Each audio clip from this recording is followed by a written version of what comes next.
E o nosso convidado desta noite é Duarte Nuno Carreiro, diretor da Azores Airlines aqui nos Estados Unidos. Já ouvimos um pouco sobre a sua infância e seu envolvimento na música, ainda na sua juventude, mas agora passamos ao lado profissional do Duarte. Duarte, ainda naquela altura da tua adolescência, a vontade de fazer algo era muita. Foste à procura de trabalho, mas infelizmente na altura também os trabalhos não eram muito abundantes nos Açores, não é? Exato. E procuraste algo diferente, não é? Já tinhas aquela intuição de empreendedor, de empresário. O que é que aconteceu aí? Portanto, naquela altura era jovem, estava a estudar e chegava o verão, entendia que era muito monótono, um verão inteiro sem fazer nada, né? Porque não conseguíamos, não havia nada. Né? Não, penso que na altura nem televisão havia, veja. E então tentei arranjar algum emprego, algumas tarefas durante aqueles meses. Não, e tal, és muito novo para isso. Outros diziam, não, por 3 meses a gente não quer, porque depois vais estudar.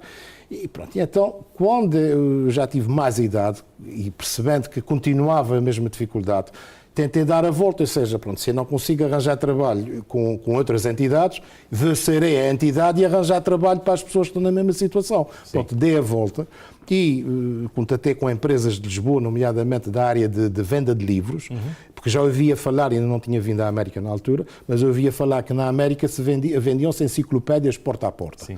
E então, inspirado neste princípio, contatei com empresas que depois foram aos Açores falar comigo e fui o representante de 2 empresas, uma primeiro numa altura e outra noutra altura, em que acolhia pessoas que estavam a estudar, jovens, mais novos que eu, outros até da minha idade, e de segunda à sexta-feira, depois das aulas, por volta das 4, 5 horas, eles iam de porta em porta vender. Havia um sistema em que eles entregavam os livros para as pessoas verem se gostavam. Na segunda e terça-feira eu ia à casa da pessoa, se gostavam, se as pessoas tinham interesse no livro, dávamos outro livro para comprarem uma coleção e todos os meses as pessoas recebiam um livro de uma coleção. Pronto, eles com certeza ganhavam comissões sobre isso e era uma forma, por um lado, ocupavam o tempo de forma útil e criando rendimento e, por outro lado, tinham o seu próprio dinheirinho, não precisavam estar a pedir aos pais para ir ao cinema para comprar umas calças de ganga, na altura não era o Levi's, era o Levi's, que se dizia, ou alguma camisa Lacoste que era fim de termos na altura. Exato. E então eles assim com o seu próprio dinheiro já podiam ter uma certa independência económica. E era o que tinha gosto que me fizessem na altura, mas que não foi possível, eu tentei dar a volta e fiz para as outras, também a iniciativa de fazer para as outras pessoas. E acabaste por coordenar um grande grupo Exatamente, de jovens. Chegávamos a ter 50, 60 pessoas ao mesmo tempo. Incrível. Era a cidade de Ponta Delgada, toda ela distribuída, e tínhamos 2, 3 pessoas por cada rua, praticamente. Fantástico, fantástico. Eduardo, depois, o que muita gente se calhar não sabe, tu já foste funcionário da Polícia Judiciária. Isso já pós-25 de Abril, não é? Pois, pós-25 de Abril. Pois, praticamente foi o meu primeiro emprego oficial. Coincidi com a ida da Polícia Judiciária para os Açores e, pronto, foi depois de 25 de Abril, estive lá 2 anos e qualquer coisa, e durante esse período o mais interessante foi que, como não havia já, depois de 25 de Abril, a Polícia Política, a Polícia Judiciária teve que fazer alguns trabalhos que anteriormente pertenciam à Polícia Política, a PIDE e PIDE DGS, qualquer coisa, Direção-Geral de Serviços de Segurança, uma coisa assim. Claro, eu estava lá e numa altura chamada o 6 de junho de 1976, uma grande manifestação por causa de problemas do leite e da lavoura, e o grupo independentista que tinha entretanto surgido nos Açores, não por nada de especial, é porque Portugal, em Lisboa, estava a ser conduzido para uma política totalmente de esquerda, um governo dirigido pelo Partido Comunista e às vezes até mais à esquerda do Partido Comunista, e nos Açores, por princípios até de fé religiosa e tudo, o comunismo sempre foi entendido como um partido a evitar. Penso que isso deve ter sido, enfim, o mote para que surgisse esse movimento independentista. E assim, na manifestação do 6 de junho, foi uma oportunidade para este grupo independentista vir para a rua e movimentaram-se ali centenas ou milhares e milhares de pessoas que se movimentaram na cidade de Ponta Delgada. O governador pediu a sua demissão por via disso. Portanto, o representante da República, o general Altino de Magalhães, tomou a liderança do processo para acalmar as pessoas e, parecendo que estava tudo já sob controle, foi içado uma bandeira que era da independência, que tinha um Açor com as asas para baixo, a da autonomia tem as asas para cima, e pensando que estava tudo calmo, penso que no dia 8 de junho há a indicação do primeiro-ministro da altura que estava em Portugal para que as pessoas, os líderes dessa manifestação, fossem todos recolhidos e fossem presos.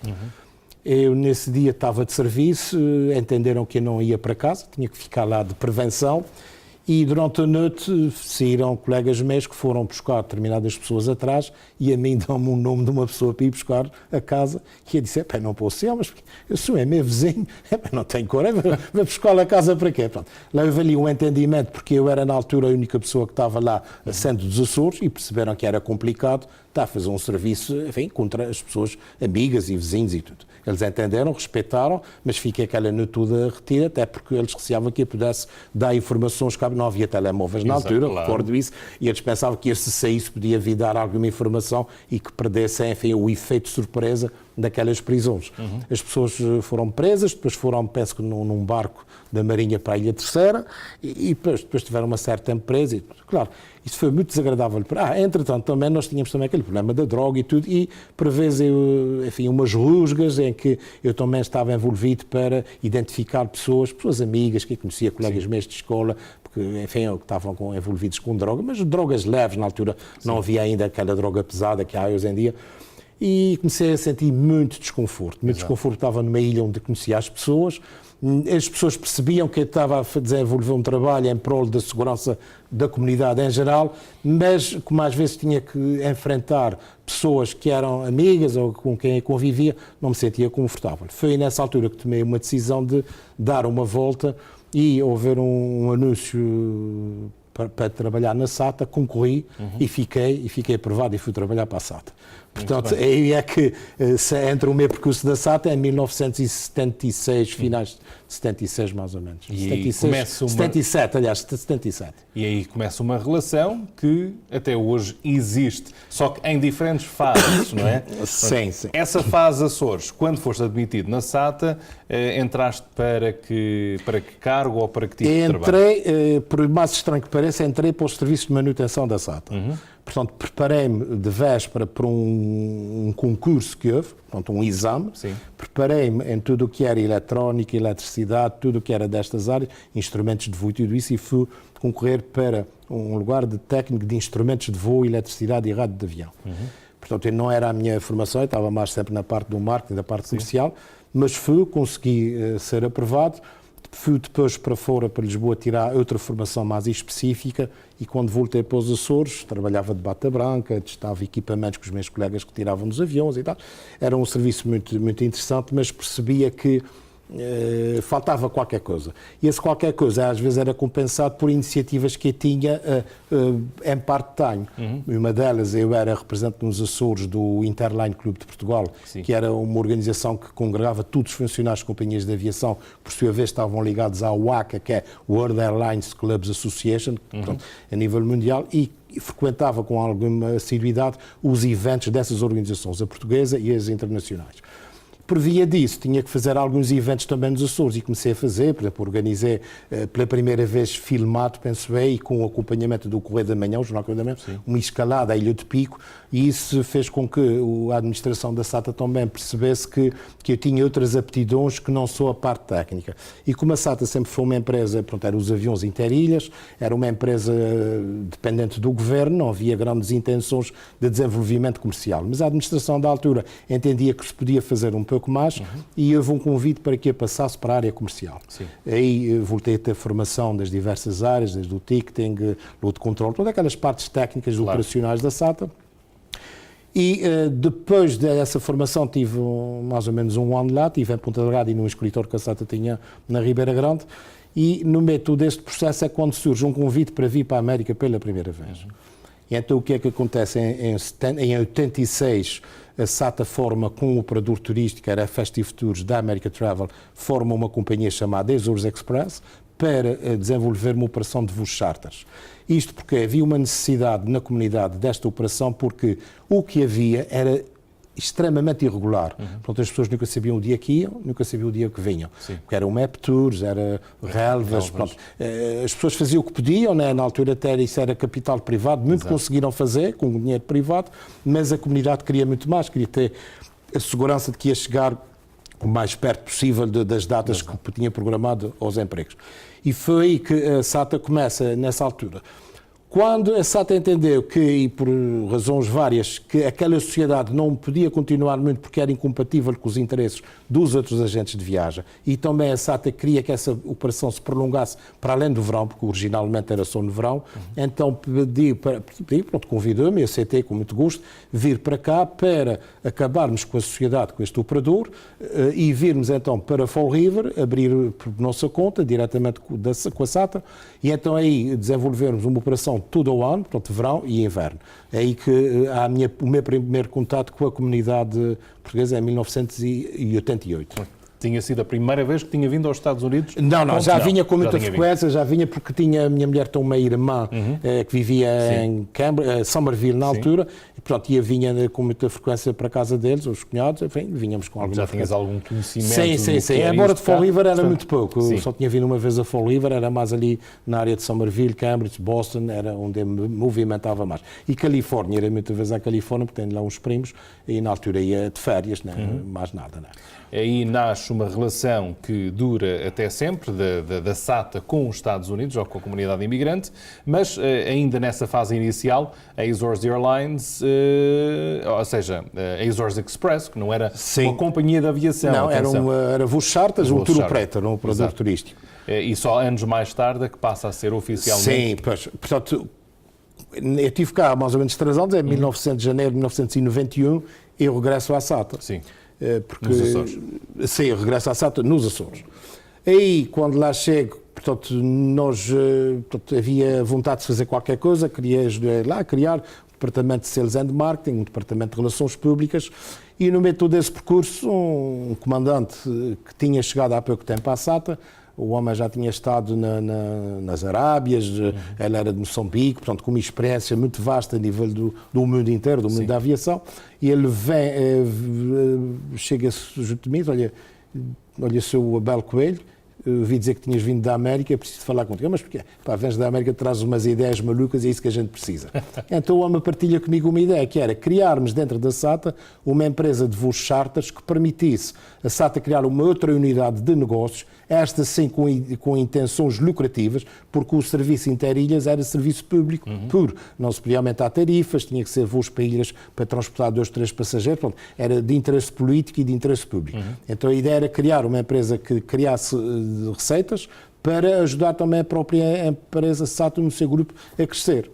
Na altura foi apresentado o projeto à administração, a administração disse, sim senhor, vocês que avancem, e assim foi. Criou-se o ofertamento de um Boeing 737, que ficou sediado no Funchal, fazendo voos para a Europa, e por vezes também em Faro, no Algarve, também fazendo voos para a Europa por conta de operadores turísticos. E esse departamento tem um grande desenvolvimento e logo a seguir acontece, em 1996, as eleições regionais, onde o PSD não ganha as eleições, ganha o Partido Socialista e entrou para o governo de Carlos César.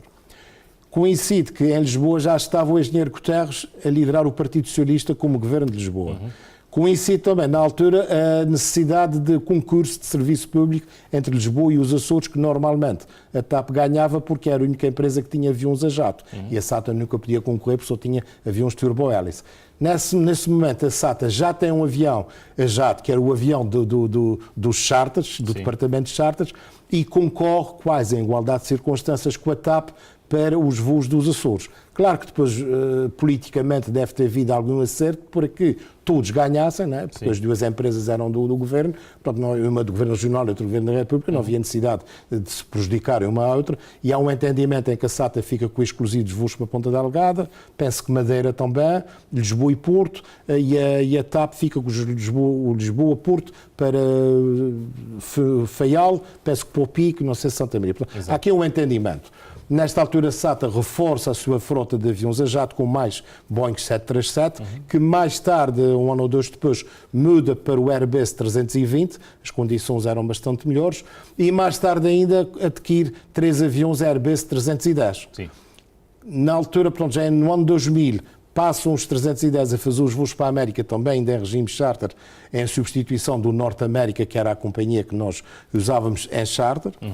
E mais tarde passam os voos charters para voos regulares, chegando até hoje à situação que nós temos. Exatamente. Não sei se posso continuar. Não, pode continuar à vontade, estamos aqui. É porque, pronto, se não me fizerem um travão, eu vou contar a história até ao fim. Mas pronto, nós aqui, mais tarde, por razões comerciais, há uma alteração de nome, porque SATA Internacional, SATA, entretanto, começa a voar para muitos sítios, inclusivamente tinha contratos com equipes de futebol, levava para a Rússia, para a Alemanha, equipes de futebol, e chegava lá, SATA Internacional dizia pouco.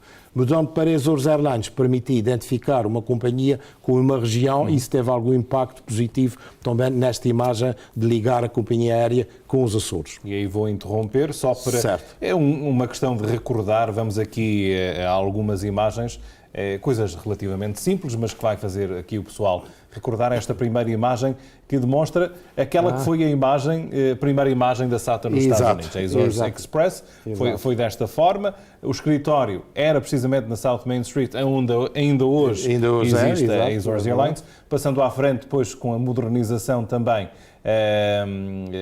Houve aqui SATA Azores Express, esta ligação, e depois, há poucos anos, e conforme acabaste de mencionar, é o próximo, e aqui, por acaso, que é o Azores Airlines. Mas há agora esta nova fase, que é aqui, Azores Airlines, em azul, Vacations America Incorporated. Portanto, há aqui outra história. Exato. Portanto, a história, aquele símbolo Azores Airlines Vacations America, tem a ver com a nossa empresa daqui. Como disse no princípio, era um operador turístico, um operador charter, e manteve sempre a mesma estrutura. O dono é a SATA Air Açores, não é a Azores Airlines / SATA Express, SATA Internacional, é SATA Air Açores. Essa mudança foi a substituição do Azores Express para que houvesse o mesmo nome em todo o grupo das empresas. Sim. No Canadá chama-se Azores Express, a Azores Airlines Vacations Canadá e aqui a Azores Airlines Vacations América. Assim temos uma proximidade, uma identificação de marca, de brand, né, com os mesmos nomes. A ideia foi mais ou menos essa. Portanto, na parte mais recente, eu perdi-me um bocadinho, estávamos a falar que houve a mudança de nome, que depois deu origem também que tivéssemos essa mudança aqui. Eu, entretanto, como a minha vida era muito ativa, acabei por me reformar da SATA, já há algum tempo atrás. O governo e a administração, há uns 3, 4 anos, aliás, há uns 5 anos atrás, entender que, pronto, pedi para que eu colaborasse e íamos falando cada vez que ia aos Açores ou que alguém vinha cá, íamos falando, e em 2015 foi então feito o convite formal para que eu regressasse à SATA. Sinceramente não sabia bem o que era, mas para dar ali uma volta para a gente dinamizar o mercado e tal. Pronto, quando eu vim, penso que havia pessoas que quiseram sair, não entenderam que não queriam trabalhar comigo, porque eu vinha para uma situação mais de administrador e havia outras pessoas que não entendiam isso bem. Pronto, fiquei e então a minha missão era, portanto, como eu estava reformado, fiz um requerimento aos Serviços de Segurança Social em Ponta Delgada a cancelar a minha reforma. As pessoas riam-se, ninguém faz isso, né? Vais perder, caso único, vais perder então uma reforma, ficavas com isso aí caladinho e ninguém dizia não, porque também não venho para cá para estar quieto, portanto eu vou me movimentar e não quero que amanhã me digam, olha, estás aí a ganhar dinheiro na América, mas o governo português está-te a pagar uma reforma e queria deixar isso tudo claro. Cancelei a minha reforma nos Estados Unidos, aliás, a reforma não estava reformada aqui, era Ponta Delgada, reformei a minha reforma, cancelei a minha reforma em Portugal, aliás, e comecei aqui o meu trabalho. Era para dinamizar e pronto, tentei fazer isso da melhor forma. Neste momento, quando vim, tínhamos o escritório em Fall River, tínhamos um escritório muito muito pequeno e mal localizado na Califórnia. Nós agora temos um escritório muito bom na Califórnia, em frente à Igreja das Cinco Chagas, em São José, que é um equilíbrio de toda a cidade de São José, tanto na comunidade americana como portuguesa, toda a gente sabe onde é aquela igreja, e mesmo em frente temos lá um edifício com as vitrines, tem fotografias dos Açores, do Pico e de São Jorge e tudo. Pronto, temos lá uma representação muito digna, e até temos lá uma sala com espaço para 14 pessoas se sentarem em reunião, porque nós estamos ali no meio do Silicon Valley. E isso pode ser aproveitado por empresas açorianas ou pelo próprio governo para reunir ali pessoas, enfim, ligadas às altas tecnologias. Sem e dúvida. Tudo isso. Pronto, foi com essa visão já futurista de aproveitar o fato de estarmos lá para outras utilizações a bem de toda a região. Abrimos também o escritório em New Bedford, também assim damos apoio a uma comunidade, principalmente a pescatória, que é grande, e ali é só atravessar a rua quase e já estão no nosso escritório. Pronto, temos assim Fall River, que temos os headquarters, a sede da empresa é Fall River. Sim. Temos o segundo escritório em New Bedford e o terceiro escritório em São José. São José da Califórnia. Abrimos também mais rotas, iniciamos a rota para Cabo Verde, era uma necessidade também para a comunidade cabo-verdiana, que durante anos também sofreu muito com a companhia que eles tinham, os TACV, por diversas razões, e então com a nossa alternativa aliviou também, enfim, o desagrado que eles tinham para chegar a Cabo Verde, penavam muito, e agora já tem uma linha mais direta e mais fácil, embora com paragem em Ponta Delgada, mas estamos agora de verão com 2 voos por semana. E faz-se muito bem, aliás, fui recentemente a Lisboa e fui no mesmo avião, exatamente, onde nós mudamos de avião, quem segue para Lisboa. Exatamente, uns para Lisboa, outros para Cabo Verde. Nós temos ali um hub em Ponta Delgada que nos permite isso. Claro. O ano passado abrimos uma outra rota de Boston para Barcelona, também via Ponta Delgada, mas com a dificuldade de equipamentos nós optamos por não continuar este ano, temos só o Cabo Verde como alternativa. A partir de Lisboa temos a rota para Londres, mas não foi possível fazer ligação com Boston, é só de Londres portanto, de Ponta Delgada para Londres. Certo. Em termos de novidades, foram mais ou menos essas. Portanto, dinamizamos ao máximo. Num outro ponto, que é o turismo, o mercado de turismo para os Açores é essencialmente o mercado nacional, em primeiro lugar.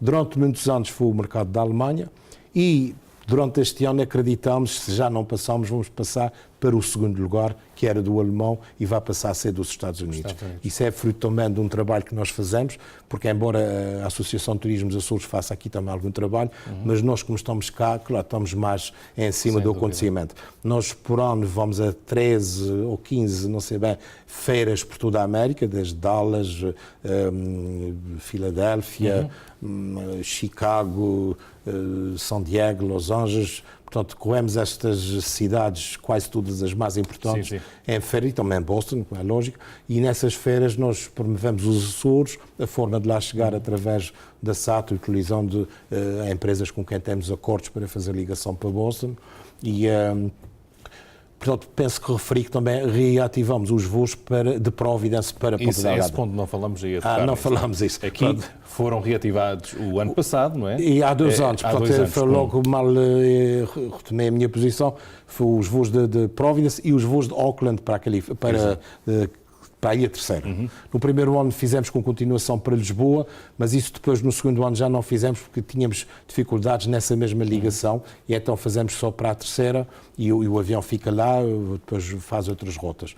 Portanto, reativamos o Auckland, Califórnia e o Providence, também foi recentemente. Duarte, o que e muitas vezes a SATA é alvo de muitas críticas, alguns com razão, outros sem razão, mas pronto, não é por aí que vamos entrar agora. Mas para ti, como dirigente aqui nos Estados Unidos das operações da SATA, qual é o maior desafio para vocês? Para com os clientes e para com um serviço adequado? Parecendo que não, mas o nosso maior desafio é a própria SATA em Ponta Delgada. Nós, todos os dias, através dos contatos que temos, tentamos sensibilizá-los para um mercado que é diferente. E é diferente não é o mercado açoriano ou português, é tudo o mercado no seu conjunto, os próprios americanos. Por vezes somos acusados de lado que só tratamos dos imigrantes. Mas as pessoas estão enganadas, porque se forem ver os aviões, quase 50% dos nossos passageiros já são americanos que já não falam português. Exato. Os voos da terceira, por razões de um acordo que temos com o operador, 90% já são passageiros americanos. Portanto, há sempre desculpe interromper, mas no voo de ligação de Ponta Delgada para Lisboa, testemunho isso, que haviam poucos portugueses naquele voo. Poucos ou nenhuns, porque não se ouvia falar português no avião. E notava-se que não eram de ascendência portuguesa também. Portanto, sem dúvida. Pois, a SATA está cada vez mais internacionalizada.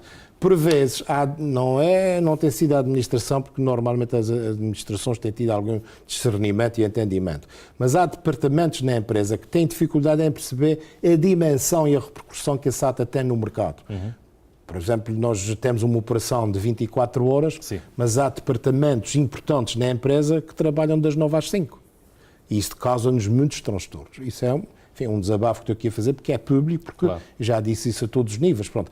São esses pequenos pormenores que, se forem ajustados, com certeza que a operação vai correr muito melhor.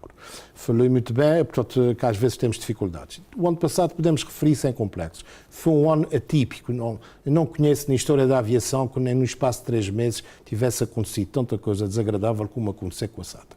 Se tivéssemos a brincar, dizia que foi um mau olhado, porque realmente foi tudo tão mau. Veja lá, há um comandante que aterra, o senhor da torre de controle, agora vira já à direita. Ele, quando vai virar, vinha com alguma velocidade, o avião derrapa, partia as lâmpadas da pista. Claro, o avião tem que ficar imobilizado, tem que vir os técnicos de fora. A Airbus, o fabricante do avião, tem que dar um parecer para que aquela, porque a segurança é o número 1. Depois há um outro carrinho que puxa o avião, desprega-se lá o guincho, o carrinho descai, bate no motor, partiu ali aquela rodazinha de motor, fica o avião parado e os passageiros já lá dentro tiveram que sair. No verão, não há hotéis em Boston, portanto, está a ver a dimensão do problema. Um avião que está no Porto para vir para cá, aliás, para ir para Ponta Delgada para trazer passageiros, ou descolar, entra num pássaro no motor, sim, encosta o avião para um lado. O outro tem em Lisboa, a carrinha do catering encosta-se mais à porta, mas com a porta do avião, o avião parado. Portanto, todo esse conjunto de situações... 3 meses. Em 3 meses de verão. Portanto, aquilo foi de junho, julho e agosto, pouco mais ou menos. Depois, à mistura de tudo isso, há algumas greves que até já estavam programadas, digamos. E as pessoas, por má vontade, em alguns casos não cederam, quando foram mesmo para a greve, 2, 3 dias, mas foi o suficiente para, enfim, estragar. Agora, qual é a administração, qual é um governo que é dono da SATA e a representação do povo dos Açores? Como é que vai ter culpa de uma situação que são acidentes de percurso? Quer dizer, é complicado. Não é? Agora, nós, a nossa comunidade, os açorianos, o meu caso, nós somos um bocadinho do sangue quente e temos muito gosto naquilo que é nosso e queremos, é como os nossos filhos, eles têm que ser os melhores do mundo, não é? E quando eles se portam mal, a gente vai discutir com eles. É a mesma coisa com a SATA. Quando não se comporta de acordo com aquilo que devia de ser, e a reação é enfim, fazer uma crítica destrutiva, que vocês não percebem nada que estão fazendo, e não sei o quê. Mas aquilo acredito que até seja com boa vontade, quer dizer, com boa fé, porque é aquela discussão de intimidade, quer dizer, a SATA é tão nossa, que nos dá o direito, ou que nos permite já dizer qualquer coisa menos agradável, não é? Porque amanhã está tudo bem outra vez, e dá com um abraço e esquece o que te diz. Penso que tem muito disso. Para além do desagrado das pessoas, não é? Mas, por exemplo, se formos a Boston, com frequência, já vi, num dia que a SATA estava com problemas, eu vi uma série de pessoas que depois tinham na mar, os passageiros da Lufthansa que foram calhadinhos, procuraram um hotel que a Lufthansa disse, o avião está cancelado, o senhor procura o hotel. É porque a SATA faz o que ninguém faz.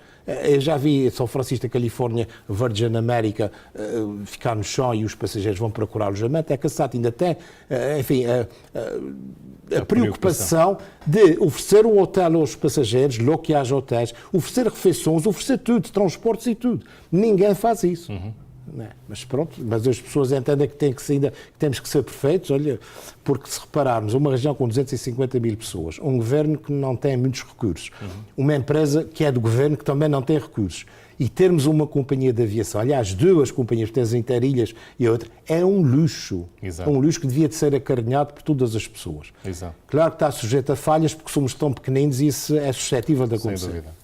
É claro que essa parte da aviação tinha que fazer parte desta nossa conversa, porque o seu percurso passa por aí, mas não vamos avançar muito mais, porque está dito, pelo menos nessa matéria, a última vez que te entrevistei ainda estava como pivô do telejornal, vieste aqui, essa entrevista foi para as redes sociais, porque nós colocamos lá, e depois ainda fui acusado tentar sacar uma viagem de borla até a Ilha Terceira, Duarte. Portanto, meu amigo, já não vou à Terceira há uns 15 anos, para aquele que fez essa crítica tão bonita, já não vou à Terceira há mais de 15 anos, e quando eu fui, nessa altura, paguei pela viagem, imaginem-se. Portanto, nada disso de...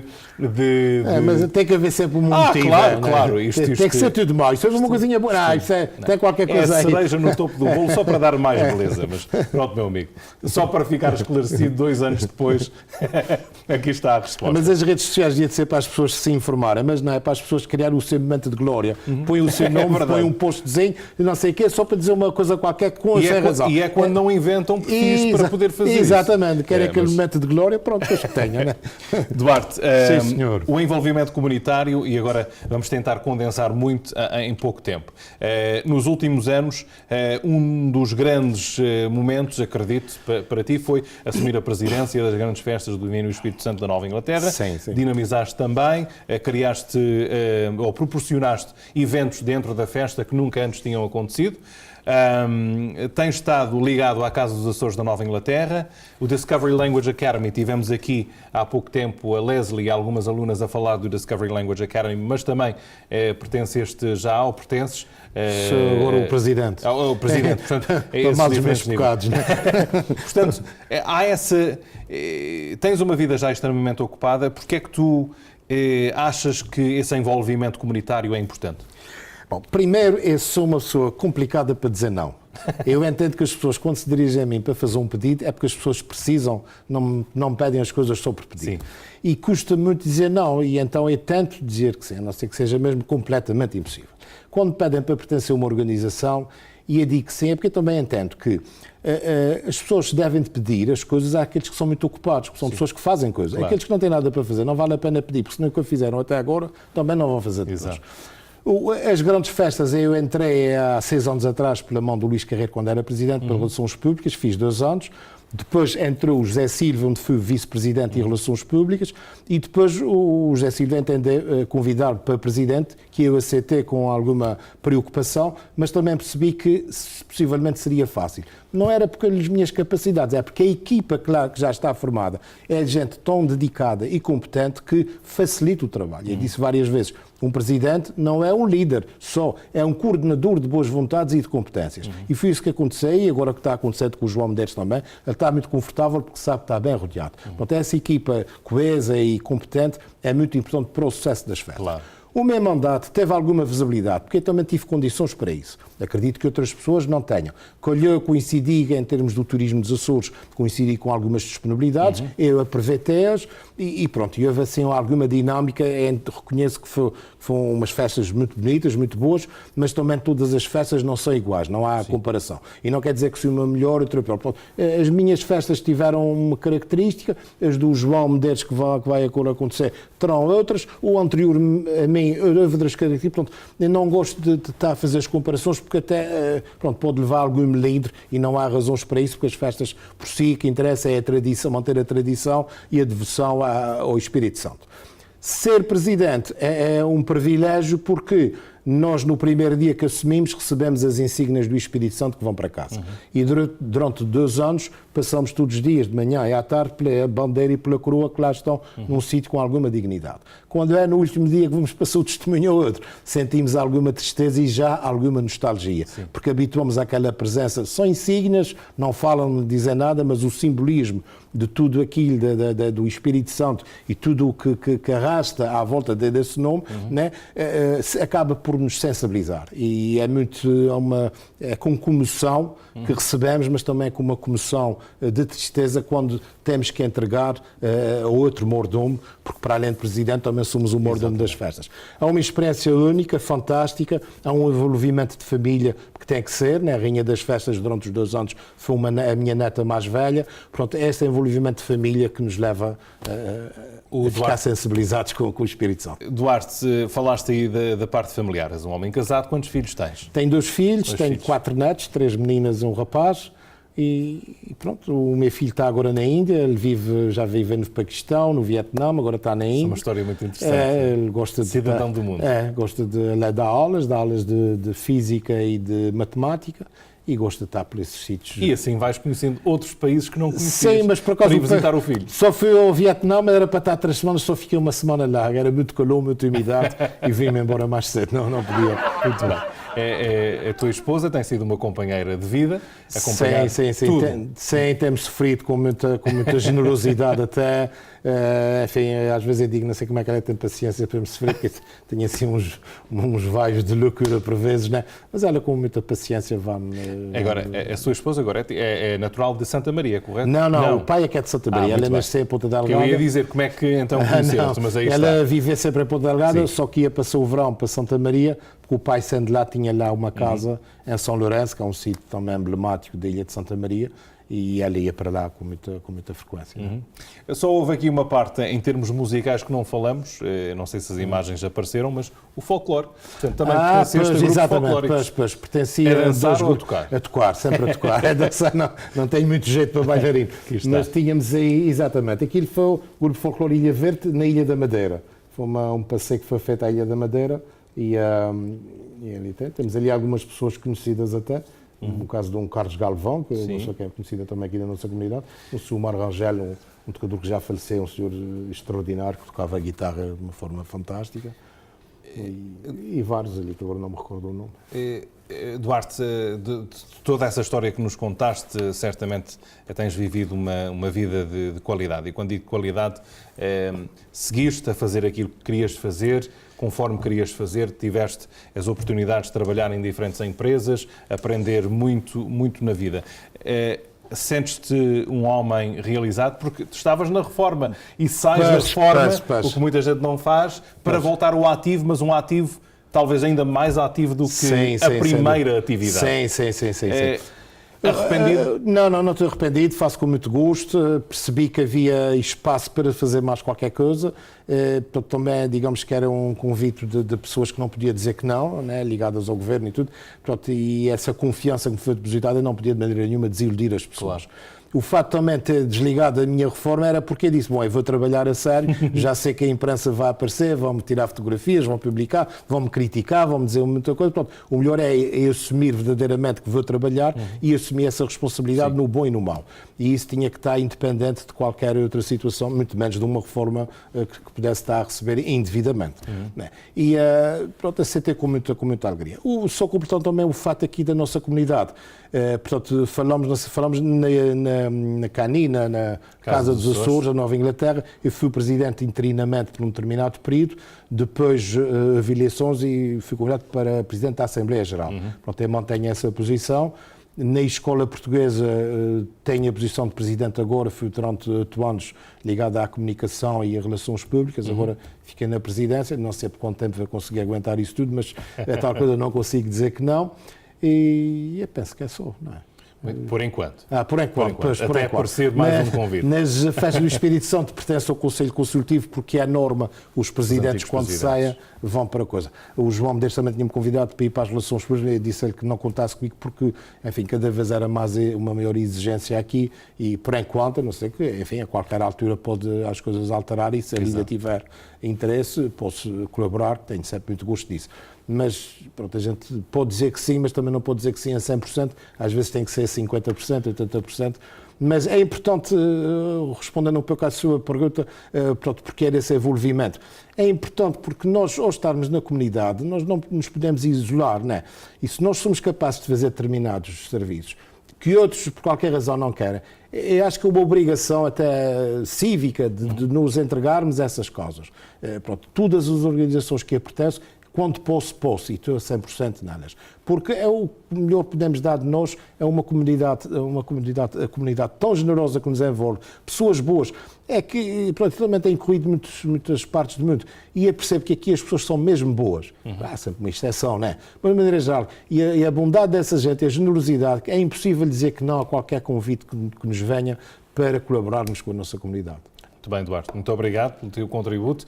Muito obrigado. E é bom as pessoas saberem também que, claro, é um ser humano que está aqui, sente-se na pele como todos sentem. Como é que lidas com a crítica? Eu lido bem. Às vezes é aquela crítica só por crítica, porque é que eu digo, as pessoas querem o seu momento para se mostrar, olha, existe, e começa não tem nada para dizer e começa a falar mal. O seu bocadinho de momento de glória para as pessoas dizerem, tens razão, eles não prestam. Isso não vale a pena as pessoas, claro. Porque há pessoas até que tentam tratar de assuntos de serviço nos Facebooks, eu nem leio, e quando me chamam, isso fulano escrever, não sei. Trato das coisas nos lugares certos, tenho costumes a colocar. Falem comigo, falam com os nossos serviços, telefonam. Pronto, nós temos instrumentos próprios para resolver qualquer anomalia, porque não somos perfeitos, né? Mas também as pessoas às vezes querem tudo e não pode ser. Mas estamos abertos ao diálogo. Não é na praça pública nem no Facebook que vamos tratar de assuntos. Pronto, as críticas, quando são verdadeiras e positivas, sim senhor. Quando são só para destruir, não vale a pena. Porque tanta gente que faz um sacrifício para proporcionar coisas boas. Como eu disse, são 250 mil habitantes divididos por 9 ilhas. Um governo que tem dificuldades de orçamento, que tem também, não é a SAT, até a saúde, até paga a saúde, paga tudo, o ensino, paga tudo.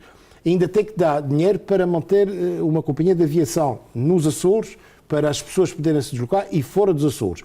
As pessoas fazem o seu melhor. As coisas podem não correr bem, mas não se destrói. Vamos incentivar para que vá para a frente. Porque se a SAT fechar a porta, é muito mais difícil as pessoas irem para os Açores. Pode vir a TAP já teve, já foi. Não é uma empresa que se possa acreditar que dê grande continuidade. A Delta está indo para lá durante o verão.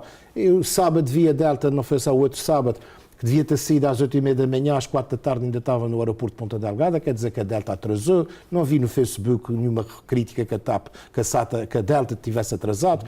O outro dia cheguei aqui quase às 10h30 da noite, a TAP ainda estava no aeroporto de Boston, devia ter saído às 6 da tarde. Fui ao Facebook, não vi críticas sobre o atraso da TAP. Pronto, pelo amor de Deus, não se destrói aquilo de bom que nós temos. Não é perfeito, não é 100%, mas estamos. Se não tivéssemos nada, era muito pior. Se não tivéssemos nada, estávamos dependentes dos outros, que foi o que durante muitos anos tivemos. Pronto, vamos acautelar e proteger aquilo que temos. É nosso, não é de mais ninguém, é só nosso. Muito bem. Duarte Nuno Carreiro, diretor da Azores Airlines aqui nos Estados Unidos da América, e um ativo elemento da nossa comunidade, um líder comunitário. Essa palavra é tirada muitas vezes, mas aqui está o sentido da palavra. Sentido de generosidade também é de registar. Obrigado, Duarte. Continuação de muito sucesso. E assim, meus amigos, terminamos esta Hora Quente, que foi totalmente dedicada a uma história de um senhor que realmente tem história para contar. Uma história que começa em Ponta Delgada, na ilha de São Miguel, e que continua, não termina, continua, mas aqui nos Estados Unidos. Um percurso de sucesso, mas um percurso que também viu muita dedicação a muita gente e é uma comunidade onde agora reside. Duarte Nuno Carreiro foi nosso convidado, agradeço mais uma vez. E pronto, meus amigos, finalizamos aqui mais uma Hora Quente. Voltaremos amanhã, à mesma hora, no mesmo canal. Boa noite e até amanhã, se Deus quiser.